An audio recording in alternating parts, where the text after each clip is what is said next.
एक महारानी के हाथों मरा राम मंदिर तोड़ने वाला सेनापति मीर बाकी। अयोध्या के प्राचीन राम जन्मभूमि मंदिर की मुगल आक्रमणकारियों से रक्षा के लिए अनेक राम भक्तों ने युद्ध लड़े और अपने प्राणों की आहुति दी थी। ऐसे महान वीरों में फैजाबाद जिले की हंसवर रियासत के राजघराने का नाम कभी नहीं भुलाया जा सकता। राम जन्मभूमि को मुगल फौज से बचाने के लिए इस रियासत के राजा ने विशाल फौज से लड़ते लड़ते अपने भाई और साले के साथ सेना सहित वीरगति पाई थी। तो उनकी महारानी ने बाबर के खूंखार सेनापति मीर बाकी को मौत के घाट उतारकर मंदिर में फिर से पूजा शुरू करवाई थी। लेकिन अंत में लड़ते लड़ते उसी गर्भगृह में प्राण न्यौछावर कर दिए जिसकी रक्षा के लिए उनके पति बलिदान हुए थे। ये कहानी है सन 1527 की, जब मुगल बादशाह बाबर के आदेश पर उसका क्रूर सिपह सलार मीर बाकी ताशकंदी अपनी भरी फौज के साथ अयोध्या पहुंचा और महाराजा विक्रमादित्य द्वारा बनाए गए उस समय के सबसे भव्य राम मंदिर को तोड़कर मस्जिद बनाने का अभियान शुरू कर दिया। इस हमले की सूचना पाकर अन्य हिंदू राजाओं की तरफ से हंसवर रियासत के महाराजा रणविजय सिंह भी अपनी सेना के साथ लगभग 80 किलोमीटर की दूरी तय कर अयोध्या धर्म क्षेत्र की सीमाओं पर पहुंचे। तब तक मुगल फौज राम मंदिर में अपनी छावनी बना चुकी थी। हालांकि रणविजय सिंह की सेना में सिर्फ 28,000 सैनिक थे और युद्ध एक तरफा था।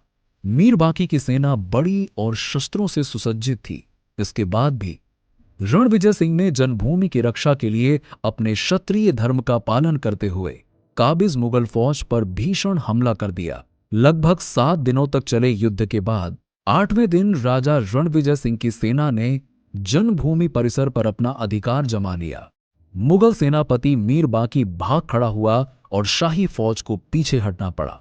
जन्मभूमि को वापस पाने के बाद राजा रणविजय सिंह और उनके साथ हिंदू योद्धाओं की सेना ने वहां आसपास के संतों महंतों को बुलवाया और फिर पूजा पाठ शुरू हो गई। उन्होंने परिसर के चारों तरफ बाड़ बनवाई, गहरी खाइयां भी खुदवानी शुरू कर दी और कम समय और थोड़े संसाधनों में उन्होंने अधिकतम प्रयास किए कि मीर बाकी फिर से जन्मभूमि के आसपास ना फटक सके।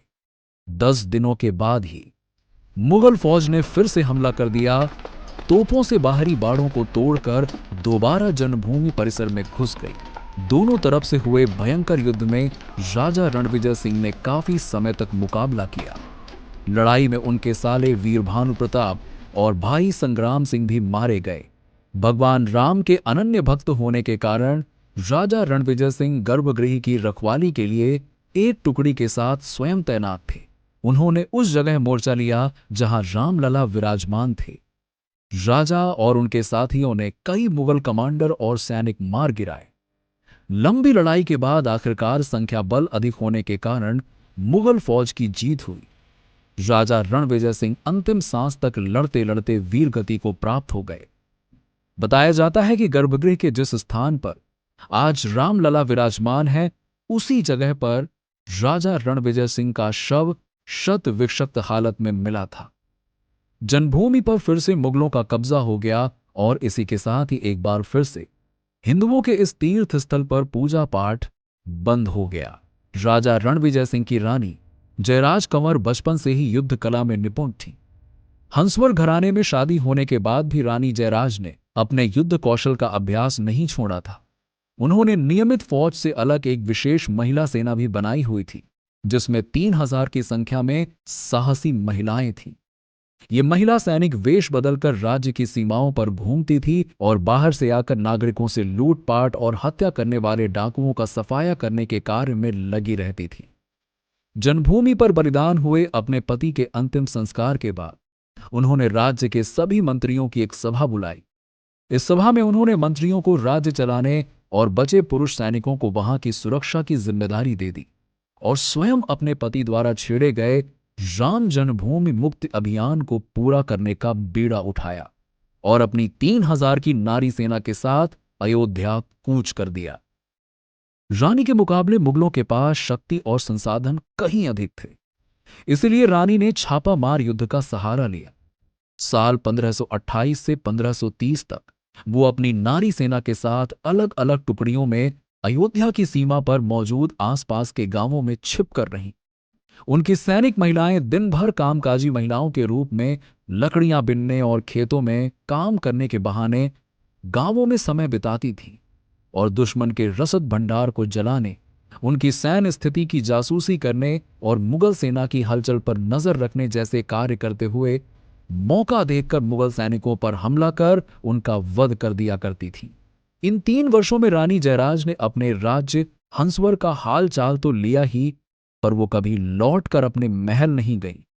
दिसंबर 1530 को आगरा में बाबर की मौत होने पर हुमायूं की ताजपोशी नए बादशाह के तौर पर हो गई। इस बड़े बदलाव के बाद मुगल फौज की पकड़ थोड़ी सी कमजोर पड़ती देख रानी जयराज ने इस समय को राम जन्मभूमि पर हमले के लिए उचित समझा। रानी जयराज कुमारी ने अपने गुरु स्वामी महेश्वरानंद के साथ अयोध्या के आसपास स्थित सराय, सिरसिंडा और राजपुर के सूर्यवंशी क्षत्रियों की 10,000 की संख्या एकत्रित कर जनवरी 1531 में जन्मभूमि पर धावा बोल दिया। मुगल फौज इस हमले के लिए तैयार नहीं थी, इसीलिए उनके बहुत से सैनिक मारे गए। रानी जयराज कुमारी की सेना का हमला इतना भीषण था कि मुगल फौज को भारी नुकसान उठाना पड़ा। कई इतिहासकार लिखते हैं कि इस युद्ध में रानी जयराज ने बाबर के सिपहसालार मीर बांकी को भी मार गिराया और अपने पति महाराजा रणविजय सिंह की तरह ही राम जन्मभूमि को फिर से अपने अधिकार में ले लिया। उन्होंने अयोध्या के संतों को बुलवाकर वहां फिर से पूजा पाठ शुरू करवा दिया। उन्होंने पूजा पाठ के लिए गर्भगृह पर एक छोटा सा मंदिर बनवा दिया। बड़े मंदिर का निर्माण करने लायक समय रानी जयराज कुमारी के पास नहीं था, क्योंकि उन्हें पता था कि मुगल फौज पलट कर तो जरूर आएगी। उधर बादशाह हुमायूं शाही फौजों की हार की खबर सुनकर क्रोधित हो गया। उसने एक बड़ी फौज फिर से अयोध्या के लिए भेजने का हुक्म दिया, जिसने अप्रैल 1531 में फिर से अयोध्या को घेर लिया। इस बीच रानी जयराज कंवर चाहती तो दूर भाग सकती थी, लेकिन उन्होंने अपने पति की तरह क्षत्रिय धर्म का पालन करते हुए अंतिम सांस तक राम जन्मभूमि की रक्षा का संकल्प लिया था। प्रसिद्ध इतिहासकार राम गोपाल शारद ने अपनी पुस्तक राम जन्मभूमि का रोमांचकारी इतिहास में इस वीर गाथा के बारे में लिखा है कि अप्रैल 1531 में हुमायूं ने तोपों और बंदूकों के साथ अयोध्या में भारी भरकम मुगल फौज भेजी। अयोध्या राम जन्मभूमि पर तब 3 महीने तक हिंदुओं का कब्जा था और लगातार पूजा पाठ हो रही थी। खुद रानी और उनकी नारी सेना मंदिर परिसर की रखवाली करती थी। उनका साथ स्वामी महेश्वरानंद दे रहे थे। आसपास के गांवों से योद्धाओं को जमा किया गया था। मुगल फौज ने भारी हमला करके पहली पंक्ति में मौजूद हिंदू योद्धाओं की हत्या कर दी। इस संघर्ष में स्वामी महेश्वरानंद भी दुश्मनों के प्रहारों से घायल होकर गिर गए। फिर जन्मभूमि परिसर के अंदर नारी सैनिकों ने हर हर महादेव, हर हर ऐसे गगनभेदी जयघोष के साथ अपनी तलवारों से लोहा लेते हुए घनघोर युद्ध किया। युद्ध में बारी बारी से दूसरी पंक्ति की सैनिक वीर गति को प्राप्त होती रही। जवाबी हमले में कई मुगल सैनिक और उनके कमांडर भी ढेर कर दिए गए थे। अंत में मुगल फौज गर्भगृह तक पहुंच गई। यहां विराजित रामलला के सामने रानी जयराज कंवर अपनी चुनिंदा सैनिकों के साथ दीवार बनकर खड़ी हुई थी। ये महान नारी योद्धा भीषण लड़ाई लड़ते हुए तलवारों के अनेक घाव खाने के बाद भी अंतिम सांस तक युद्ध करती रहीं।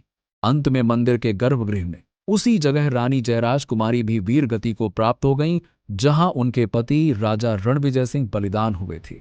उनकी साथी महिला सैनिकों में से कोई एक महिला मुगल सैनिकों के हाथ जिंदा नहीं लगी थी। इस तरह से एक बार फिर से मुगल फौज राम जन्मभूमि पर काबिज हो गई। वहां बने अस्थायी मंदिर को ध्वस्त कर दिया गया और पूजा पाठ बंद करवा दी गई। रानी जयराज कंवर दुनिया की इकलौती ऐसी अद्भुत वीरांगना थी, जिन्होंने 3000 महिलाओं की सेना बनाकर लाखों मुगलों से लगभग 4 वर्ष तक युद्ध किया और धर्म रक्षा के लिए अपने पति, देवर और भाई सहित स्वयं को भी न्यौछावर कर दिया। अयोध्या में राम जन्मभूमि निर्माण कार्यशाला में लगाए गए बोर्ड में भी रानी जयराज कंवर के बारे में जानकारी दर्ज है। सनातन धर्म की रक्षा के लिए हंसवर राजघराने का ये अद्भुत बलिदान सदा सदा के लिए याद रखा जाएगा। वैदिक धारा अपने ऐसे महान सनातनी पूर्वजों को कोटि कोटि नमन करता है। सनातन धर्म से जुड़ी ऐसी और वीडियोस देखते रहने के लिए वैदिक धारा चैनल से जुड़ें, चैनल को सब्सक्राइब करें, अपने मित्रों रिश्तेदारों को शेयर कर अपनी जड़ों से जुड़ें, ताकि दुनिया की सबसे प्राचीन सभ्यता का प्रचार प्रसार करोड़ों लोगों तक पहुंच सके। जय श्री राम।